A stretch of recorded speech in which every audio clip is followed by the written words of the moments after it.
May Day, May Day, May Day. বিমানের ইতিহাসে আরও একটি মে ডে। 26শে জুন 2025 গুজরাটের কাছে টেক অফ করার সময় ভেঙে পড়ল এয়ার ইন্ডিয়ার বোয়িং ড্রিমলাইন 787। দুপুর তখন ঠিক 12টা। ক্যাপ্টেন সুমিত সুব্রওয়াল, যার 8,200 ঘন্টা ফ্লাইট এক্সপিরিয়েন্স, এবং ফার্স্ট অফিসার মিস্টার ক্লাইভ কুন্দার, যার 1,100 ঘন্টা ফ্লাইট এক্সপিরিয়েন্স ছিল, তারা দুজনেই ঠিক তৈরি ছিল প্লেনটিকে আহমেদাবাদ থেকে লন্ডন নিয়ে যাওয়ার উদ্দেশ্যে।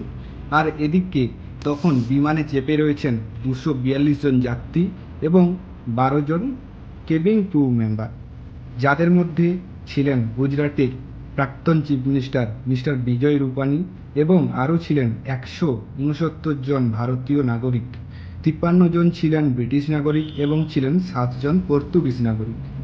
দুপুর ঠিক তখন 1টা। বিমান যাত্রা শুরু করার উদ্দেশ্যে শুরু হয়।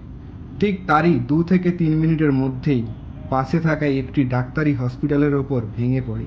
তথ্য অনুযায়ী বিমানের চালক শেষ মুহূর্তে মে ডে বার্তা পাঠিয়েছিলেন বলে জানা গিয়েছে। তখনই সঙ্গে সঙ্গে এয়ারফোর্সের কমান্ডো এবং 22টি অ্যাম্বুলেন্স উদ্ধার কাজে চলে আসলেও রিপোর্ট অনুযায়ী মনে করা হচ্ছে যে হয়তোবা আর কেউ বেঁচে নেই। অনেক দিনের পরে আবার একটি নতুন ধরনের বিমান দুর্ঘটনা পুরো ভারত তথা পুরো বিশ্বকে 2 মিনিটের জন্য কাঁপিয়ে দিয়েছে। যারা এই দুর্ঘটনায় মারা গিয়েছে তাদের ও তাদের পরিবারের প্রতি গভীর সমবেদনা জানাই আনস্ক্রিপ্টেড দুনিয়ার পক্ষ থেকে। ভালো থাকবেন, সুস্থ থাকবেন।